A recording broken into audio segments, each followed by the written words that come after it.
Bowl season is here, and this Duke football team needs to end the 2023 season on a high note. Duke in the Birmingham Bowl versus Troy. Here's what you should expect on today's episode of Locked On Blue Devils. Hi, everybody. Dick Vitale. Hey, make sure you listen, man, to Locked On Blue Devils with J.J. Jackson. He's awesome, baby. You are Locked On Blue Devils, your daily podcast on the Duke Blue Devils, part of the Locked On Podcast Network, your team every day.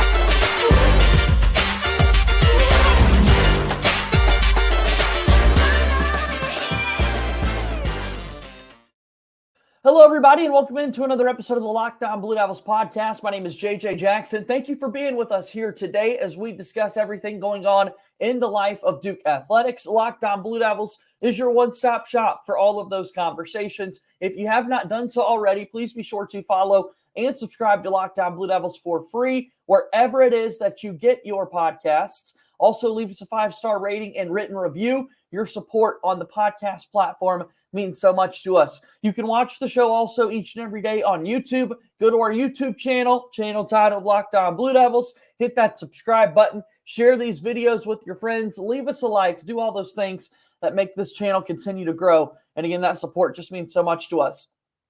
Follow us on Twitter or X at LO_Blue Devils. I'm there as well at _JJ_Jackson_. Without further ado, on today's show, really excited to have my good pal Josh Cox from Duke Football Talks Section 17 podcast to talk a little bit about this Duke football program. It's bowl season.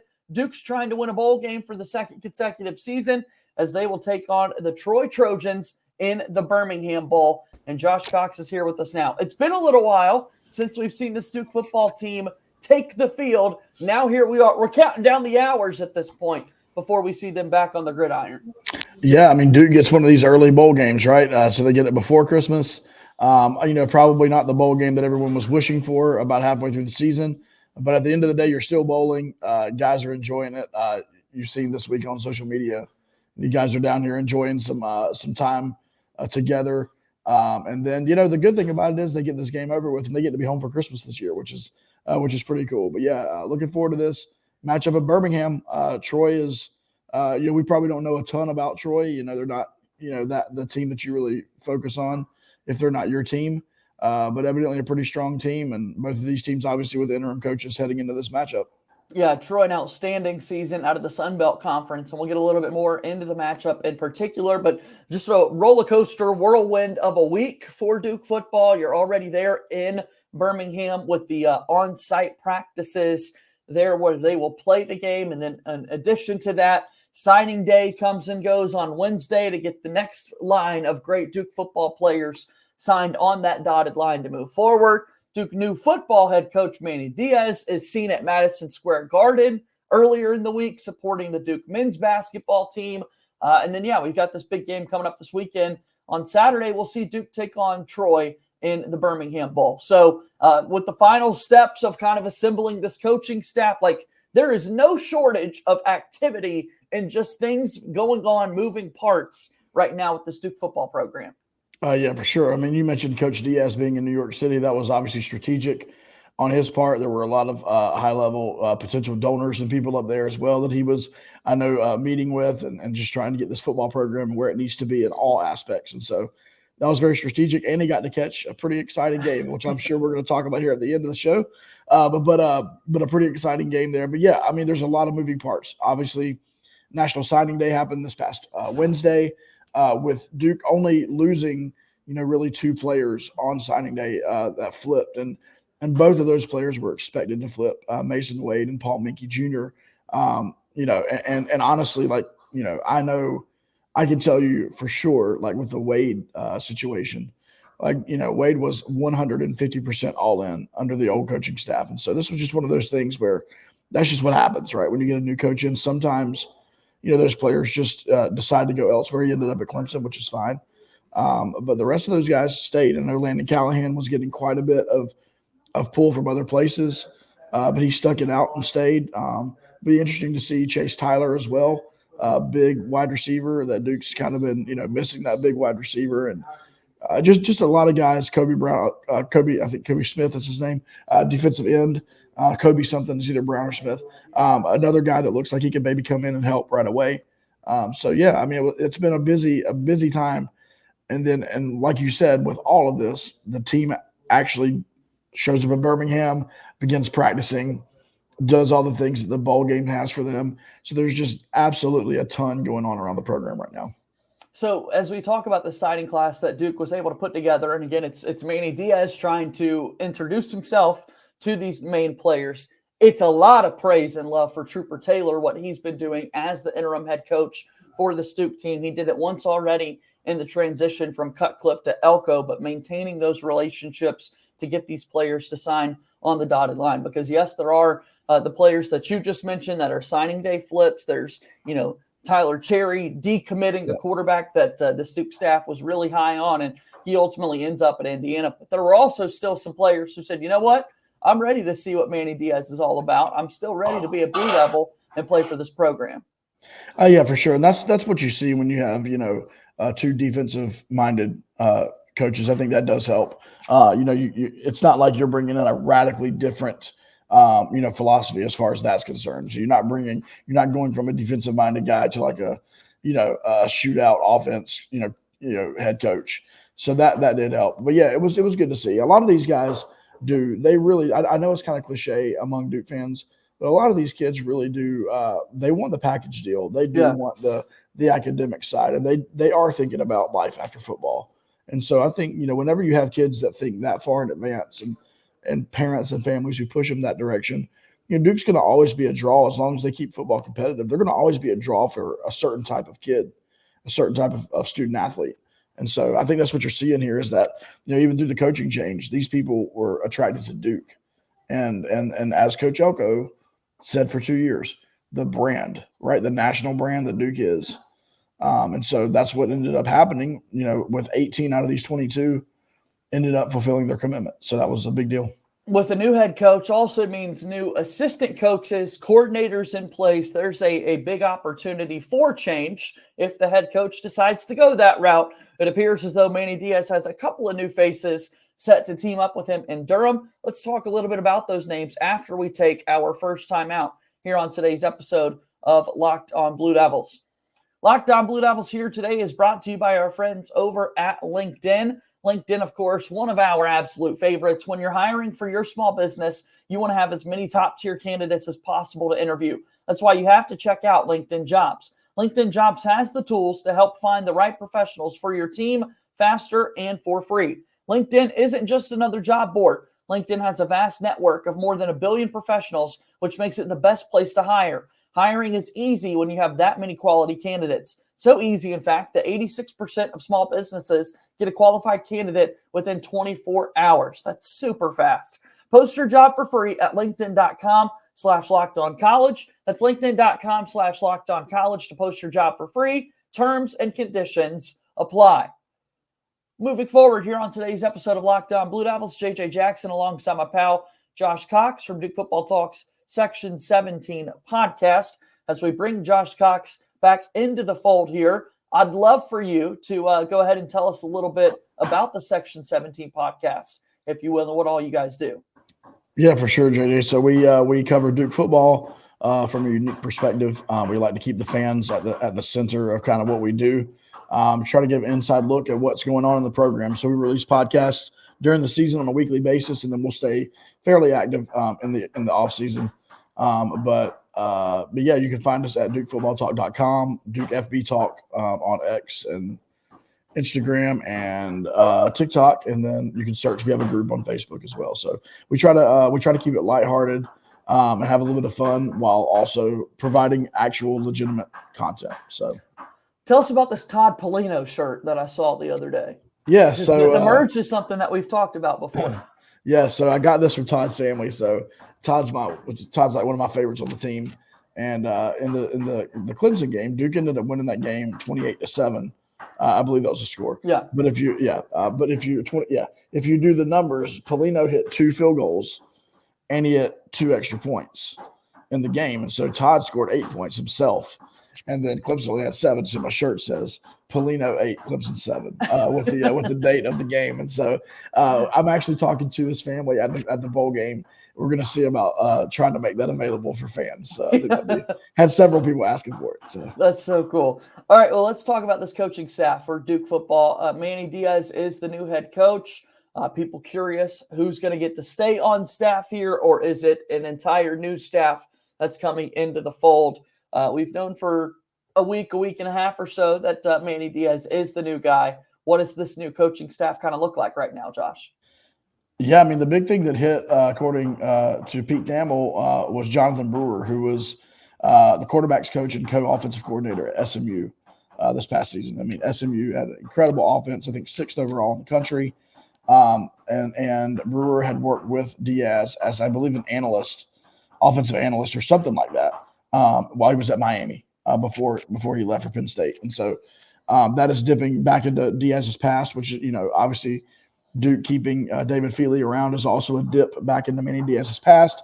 Another potential is Jess Simpson staying with Duke as a defensive line coach. Once again, another Manny Diaz dip into the past. So that's the big one. There's also been a report of Duke hiring Jeff Norrid as its offensive line coach. I don't know a ton, about him, but that's right now what we know for sure. Now, in the press conference that Coach Diaz had earlier this week, he mentioned that he had his staff put together, but they would not be announcing it until next week. And I appreciate what he said. He said, "I'm trying to respect the coaches that are coaching bowl games as much as I can."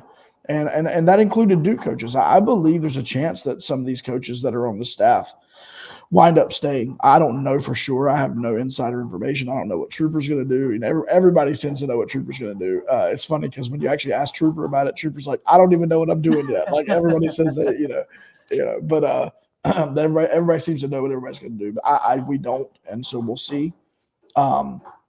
This was a very successful staff under Coach Elko, and so it's not a given that they're all going to be gone. But also, as with any head coaching change, we all know this is a business.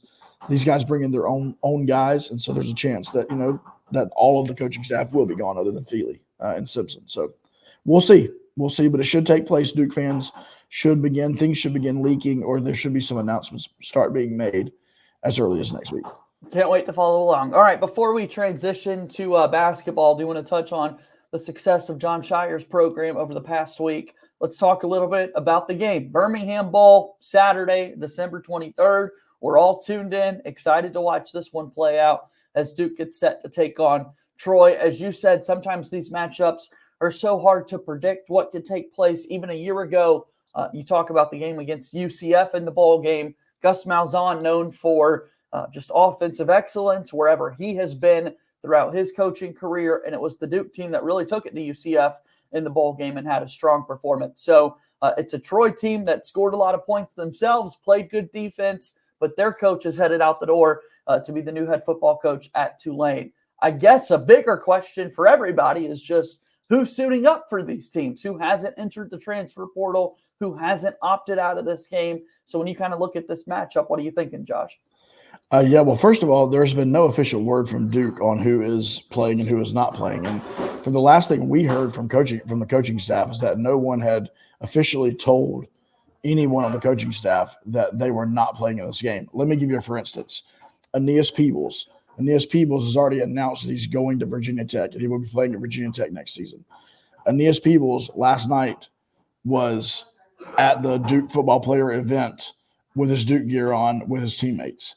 Jalen Stinson has put his name in the transfer portal. Has not landed anywhere yet, but he was also with the team in Birmingham. I do not know about Jordan Waters. I can't speak to that one. But we know this. We know that these guys – I don't know about Dorian Mosi either. But we don't know about all the guys, but we do know this. As of a week and a half ago, none of the guys had said they were not playing. We know that Jalen Calhoun's playing. We know that Dwayne Carter's playing. These and Jamion Franklin, these are all seniors who will be moving on, entering their name into the NFL draft and trying to move into their professional careers. So that's the question, really, JJ. The truth is, for Duke, who's playing in this game? I know Graham Barton is injured. He will not be playing. Riley Leonard is injured, will not be playing. Riley will be at the game. He's with the team. And then I believe Brandon Johnson also has an injury and will not be playing. So there are probably others. But at the end of the day, that's the question for Troy, really, right, JJ? It's like last season, one of the things that made, I believe gave Duke the advantage over UCF is that UCF, I think they had 11 or something transfers, and none of them played in the bowl game. And so like that hurts you, when you're too deep as rock like that. And so, for Duke, it's just going to be a matter of are these guys playing? It looks like it's going to be Grayson Loftus at QB there, and we're going to roll with the hot hand, which is awesome. And so, yeah, I think Duke wins this game if everybody that I'm seeing, in photos and videos and things, if those guys are playing, then I absolutely love Duke's chances. Yeah, I'm excited to see it play out, excited to see who takes the field for both of these teams to play. Earlier this week in college football, we saw the famous Toastery Bowl played between Western Kentucky and Old Dominion. I just want to touch on this for one moment. If people did not see this story, to give you an idea of what we're looking at in college football here in 2023, these are two Group of 5 schools going head-to-head against one another. Western Kentucky's starting quarterback this entire season was injured and out for the game. Their backup quarterback got the start. The backup to the backup, so now we're talking about third string, but backup going into the game, had already put his name into the transfer portal. The coaching staff told him, if you come back next year, you'll be converting to tight end. Quarterback gets injured. Now that third string quarterback comes into the game and throws for 383 yards. The team was down 28-0 and led Western Kentucky back. They won the game 38-35 in overtime with, again, 383 yards passing and 5 touchdowns. Crazy, man. Crazy that these guys are saying, I'm leaving, and then they have epic bowl game performances. And this is just like the first few bowl games. We have so many left going into January. Like, wow. Yeah, not bad for a tight end, right? Not bad for a tight end. It is crazy. The landscape of college football is just so unique, and Coach Diaz has spoken to that.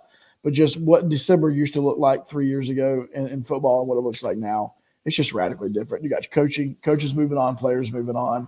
You got opting in, opting out. I think a lot of that is going to be helped, at least with this 12-team, tournament, moving forward. But yeah, it's crazy right now. It absolutely is nuts. Shout out to Caden Veltkamp is the guy's name for Western Kentuckyans here. Not bad for a tight end, Josh. What a performance that he was able to have. Yeah, that would be like Nicky Dalmolin just stepping in, throwing 300 some yards. So, making it happen. All right, with this Duke team taking on Troy, quarterback play is obviously something that's been important throughout the course of this entire season. Riley Leonard has been that guy for the Duke football team. We know that he's headed off to Notre Dame for next season to play football, but to your point, he'll be there for this team. Grayson Loftus has been the guy down the stretch for the Duke team. He seems to be committed still to this program. You got high expectations for what he could do for the Duke team? Yeah, I mean, I have a pretty decent relationship with Grayson, and I number one, he's had an incredible true freshman season, and neither he nor anyone in this program expected him to start 4 games, and probably play, like expected him to get much playing time. It was a 100% redshirt, plan, if everything went as planned, and it didn't go as planned. And so he was thrust into the battle there, but I believe he's committed, to Duke. Once again, I'm not speaking for him in any way. I've had no inkling from him that he's got his one foot out the door at all. Same with Henry Beelan. I believe both of those guys are fully committed to what they're doing. And I don't know what Duke's going to do at the quarterback position, but, I know there's a lot of talk about Malik Murphy and things like that. And certainly, you go out and get the best you can absolutely get. Would never fault that. But I do believe the quarterback room is in good hands no matter what happens in this offseason. Duke's going to have to add 1 to 2 people in that room for sure, because you can't just try out 2 quarterbacks. You got to have a third. We learned that this year, right? You have to have at least 3 in that room, and so Duke's gonna have to do something. But and all the eggs, I get it, are in the Murphy basket right now. But we'll see what happens with that. In just a moment, we'll take our final timeout of today's show. I'm going to tell our friends about FanDuel and the great work that they're doing as America's largest and #1 sports book. They currently have Troy as a 7.5-point favorite against Duke in the Birmingham Bowl. What do you think of that, Josh? It's disrespectful, man. It's Troy. Come on. I mean, I'm not trying to disrespect them, but like you're telling me they're a touchdown. Right. I think we're going to see a competitive game. I do too. And here's the thing: did you not watch Duke? Did Vegas not watch Duke football the last 2 to 3 weeks of the season? This team is not giving up. This team is going to fight all the way through. And okay, Troy might win and cover. Who knows? If they do, they 100% will prove me wrong. But yeah, I thought that line was a bit out there. So we'll see. Well, let's see what can happen. Let's take that final time out. We'll talk basketball after this on Locked On Blue Devils here today. Locked On Blue Devils is brought to you by our friends over at FanDuel, as we just said. This is, of course, America's #1 sports book, the largest that you're going to find out there. As the weather gets colder, these NFL offers continue to stay hot on FanDuel. Right now, new customers get $150 in bonus bets with any winning $5 money line bet. That's $150 if your team wins. If you've been thinking about joining FanDuel, there's no better time to get in on the action than right now. The app is so easy to use, a wide range of betting options, including spreads, player props, over-unders, and so much more. So do us a favor, go ahead and visit FanDuel.com/lockedon and get rolling with this NFL season. FanDuel is an official partner of the NFL and the Locked On Podcast Network. Last few moments here on today's episode of Locked On Blue Devils. Josh Cox is here with me today. Follow him on Twitter at Joshua Cox for his work with Duke Football Talk. But we're going to talk a little basketball. You're doing work with Duke Report throughout this season.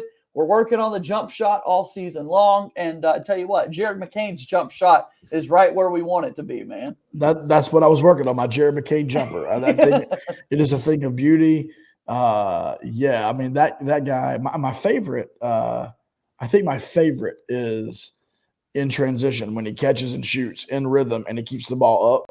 Catch eye, keep eye, catch eye, keep eye, shoot high. My man, anyway, incredible. And so, Jared McCain had an incredible game, matched his season high, which would be obviously his career high, with 21 points in the Garden, biggest stage against Baylor, a team that was, ranked higher than Duke, only had one loss heading into the game. And, it wasn't just Jared McCain. Of course, I'm sure we're going to talk a little bit about others, but Jared McCain had an incredible game as a true freshman. Yeah, college basketball at large is talking about Jared McCain, and rightfully so. And I think from the Duke perspective ourselves, we could talk because people's point so far this season was, hey, he's rolling really high after these games against Charlotte and Hofstra.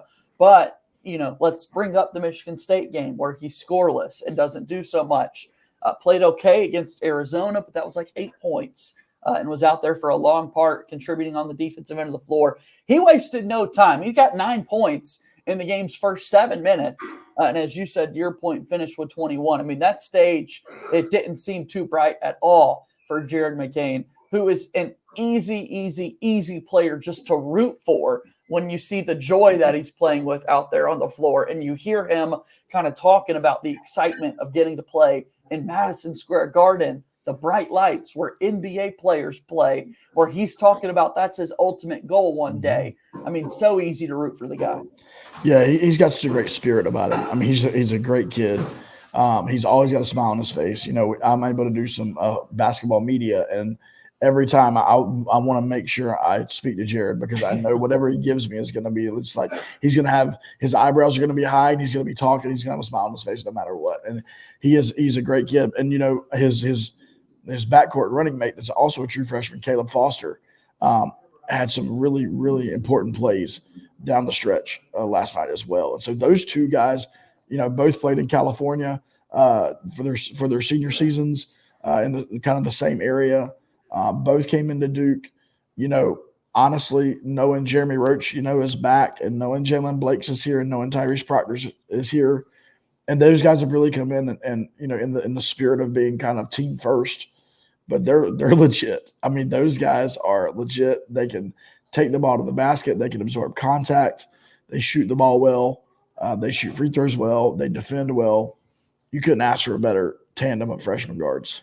Yeah, we look at the dates on the calendar. We do the math here. Duke plays Baylor on December 20th. They do not play again until December 30th at home against Queens. This is a 10-day break. that we're going through without Duke basketball. It seems as though we're going to see Tyrese Proctor make his return very soon for this Duke team, which is excellent because the talent that Proctor has, what he's able to do for the Duke team, is truly something that I think this Duke team will need throughout the course of the season. Although there is a bit of concern or worry or just kind of a question mark out there. What is it going to look like that it really feels like Duke has turned a corner offensively and now they're trying to bring Proctor back into the fold?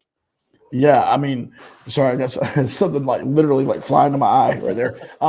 Yeah, I mean, so you're already seeing pictures of Proctor on the court. There was pictures of him at Madison Square Garden, on the court running. Coach Shire said he's been on the court. He'll be coming back. And honestly, when he does come back, it's really a matter of that point of, kind of reworking that rotation a little bit because Caleb Foster has really settled in that starting role. Obviously McCain and Roach. I mean, we haven't even talked about Jeremy Roach yet. But yeah, that's going to be interesting. And the quicker Proctor gets back, can get his legs back under him, get work back into the system.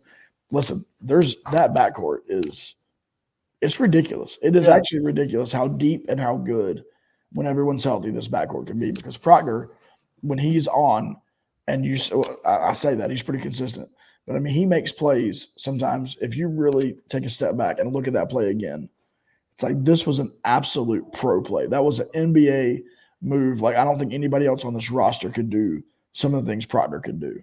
So he's going to be super important for Duke, not only on the offensive end, but the defensive end as well. And I think that's actually, a major key for him. He's like 6'4", 6'5". He can kind of guard the best wing on the opposite team as well and have some length to do that. So, yeah, very important for Duke.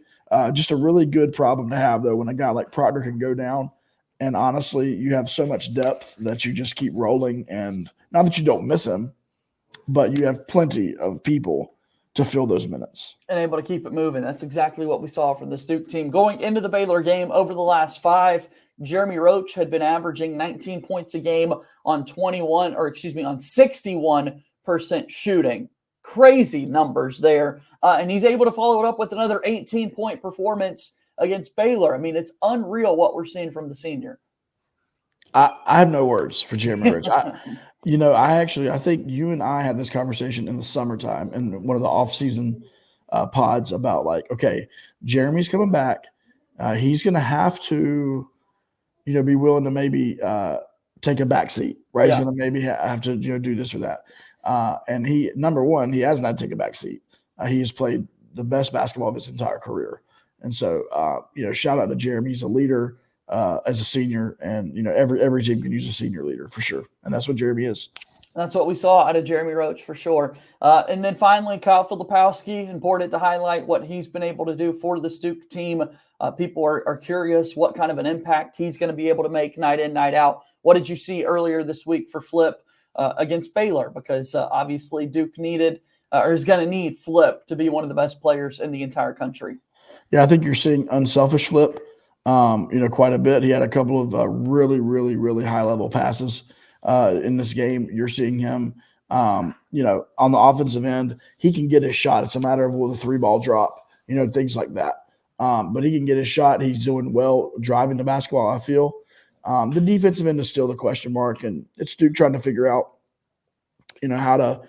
how to play defense without a rim protector. And that is difficult. And I think Duke will be figuring that out throughout the entire season. But Kyle Filipowski has been a beast. He's played hard. In fact, when people start to criticize him on Twitter, I always chuckle because like about the time you think he's not there, he rattles off, 8 straight points, or he gets a couple of and ones, or you know what I mean? He grabs 4 rebounds in a row, over guys. And so I mean, he's just been steady and consistent. He's obviously going to get the accolades and the player of the years and all that type of stuff. And rightfully so. So kudos to him. He's living up to his second season hype for sure. 13 points, 10 rebounds, 4 assists for Flip. I mean, doing 3 a little steals bit of 3 steals. I mean, just all over the box score with what Filipowski was able to do. All right, so a little bit of a break. Then Queens comes up. Then obviously ACC play gets off and rolling when we jump into 2024. Overall, how you feeling about Duke 11 games into the year? Yeah, I mean, obviously you wish you didn't have 3 losses on your record, but hey, if you're going to take 3 losses, take them early. You really wish you hadn't had an ACC loss to kick off the season. But other than that, Other than I think the Georgia Tech loss is probably the one that stings the most. But other than that, I think Duke's in a good spot, going to grow with this team as Coach Shire, did last season, grew with the team. I think this is going to be the same this year. And then it's a matter of winning ACC road games. Can you win in the ACC on the road? If Duke does a good job of that, they're going to win the league and be at the top and do everything they want to do. If they don't do well on the road in the ACC, this team's going to struggle and they're going to be frustrated. So it's up to them. See what they do when they go to these hostile environments and get everybody else's best shot. So fired up that Duke's able to get that 78-70 win over Baylor in MSG very early in the game. If you're watching it on the broadcast, ESPN throws up the little note that Duke hasn't lost 4 games prior to Christmas since 1982. And it was at the time where Baylor's kind of making a run to get back into it. That's a long time, Josh Cox, since Duke last lost 4 games prior to Christmas. So thank goodness that trend continues for another season, and Duke was able to get that win, right? Yeah, no doubt. I mean, we all knew that it was going to be a difficult stretch of the season with the schedule. But, yeah, Duke comes away with just 3 losses, like you said, thankfully not breaking any 40-year-old records in a bad way. And so moving on to ACC play, and we'll see what happens. Josh, the time is always appreciated. We'll do this again soon, okay? Hey, JJ, have a great week. Merry Christmas to you, man. All right, that is Josh Cox joining us here on today's episode of Locked On Blue Devils. I want to say Merry Christmas to everyone out there watching and supporting our show. Happy holidays to all as well. As that'll do it for today's episode of Locked On Blue Devils. Thank you so much for your support. As always, be sure to subscribe to our YouTube channel, like this video, and share it with your friends. That'll do it for today's show. Let's go, Duke. I'll talk to you soon. My name is JJ Jackson. Thank you and good day.